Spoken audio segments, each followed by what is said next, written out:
Hello बच्चा लोग, आज हम पढ़ने वाले हैं समास। सारे चीज़ों को बहुत अच्छे से समझाऊंगा। यहाँ पे समास के कुल 6 भेद होते हैं। अवयवी भाव समास, तत्पुरुष समास, कर्मधारय समास, द्विग समास, द्वंद्व समास और बहुव्रीहि समास। इसमें आपको बता दूं, ना अवयवी भाव समास आपको पढ़ना है ना तत्पुरुष समास। तो चलते हैं फटाफट से द्विग समास के तरफ। द्विग समास में आपको बता दूं कि जिस सामासिक शब्द का पूर्व पद संख्यावाचक विशेषण हो उसे द्विग समास कहते हैं। बिल्कुल भी चिंता ना करिए, बहुत अच्छे से समझाऊंगा। याद ये रखिएगा, जब कोई शब्द आपको दिया है और इसका जो आगे का पद है वो किसी संख्या को दिखाए तो वहां पे द्विग समास होता है। जैसे पंचवटी 5, नवग्रह 9, दोपहर 2, सतसई 7, चौराहा 4, त्रिवेणी 3, अष्टाध्यायी 8, त्रिलोक 3। तो सारे शब्दों में पहले के जो पद हैं ये संख्या को दिखा रहे हैं, और जब भी आपका पूर्व पद संख्या को दिखाता है तो वो आपका द्विग समास होता है। इसी के साथ चलते हैं दूसरे द्वंद्व समास की तरफ।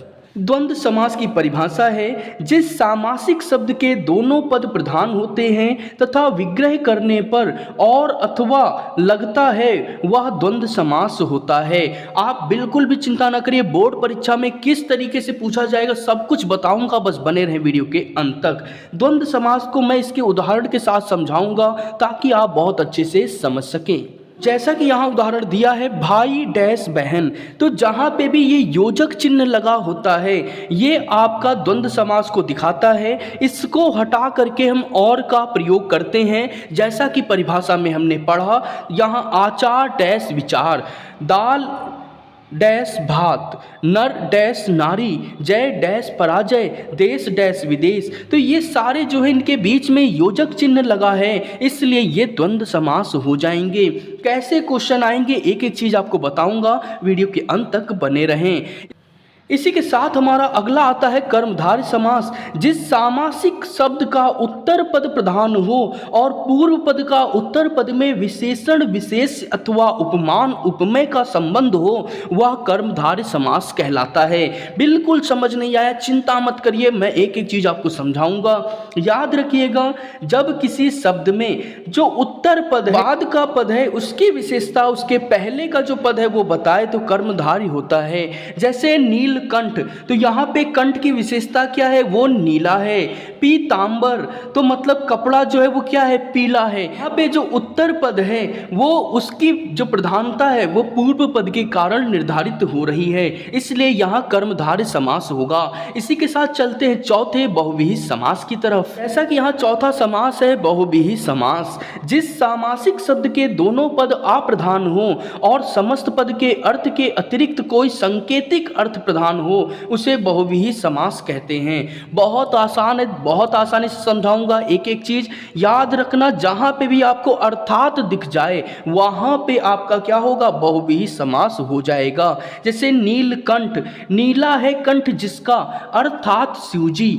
चंद्रमौली, चंद्र है सिर पर जिसके, अर्थात शंकर भगवान। सुलोचना, सुंदर है लोचन जिसके, अर्थात नारी। तो जब भी यहाँ पे आपको क्या हो, अर्थात का प्रयोग दिखे तो आपका हो जाएगा बहुव्रीहि समास। चलते हैं इसके क्वेश्चन की तरफ। एक बार ये वीडियो रिकॉर्ड की लेकिन डिलीट हो गई, जिसकी वजह से आपको आंसर्स में टिक लगे मिलेंगे। तो चलते हैं हम अपने क्वेश्चंस की तरफ। जैसा कि यहाँ पहला प्रश्न है, समास के मुख्यतः कितने भेद होते हैं? तो अभी मैंने आपको बताया था समास के कुल 6 भेद होते हैं, तो इसलिए 6 आपका सही जवाब हो जाएगा। इसी के साथ दूसरा प्रश्न है, जब प्रथम शब्द संख्यावाची और द्वितीय शब्द संज्ञा हो तो कौन सा समास होगा? मैंने आपको बताया था कि जब प्रथम पद संख्या दिखाएगा तो वो द्विग समास कहलाएगा। इसी के साथ तीसरा है हमारा, चरण कमल में समास है। तो चरण कमल में कहीं भी अर्थात का प्रयोग नहीं हुआ, इसलिए ये कर्मधारय समास हो जाएगा। चौथा यहाँ पे दिया है सुख डैश दुख, तो मैंने आपको कहा था जब भी योजक चिन्ह दिख जाए तो वो द्वंद्व समास हो जाता है। पांचवा है तिरंगा, में कौन सा समास है? तो तिरंगा मतलब 3 रंग का, तो 3 आया तो क्या है, संख्या, संख्या है तो द्विग समास हो जाएगा। छठा है हमारे पास माता डैश पिता, तो यहाँ पे योजक चिन्ह है इसलिए द्वंद्व समास हमारा हो जाएगा। आखिरी है नील कमल, तो इसमें कहीं भी आपको अर्थात का प्रयोग तो मिला नहीं, इसलिए ये कर्मधारय समास हो जाएगा। वीडियो कैसी लगी कमेंट करके बताएं, साथ ही बोर्ड एग्जाम के लिए बहुत अच्छे से प्रिपरेशन करें।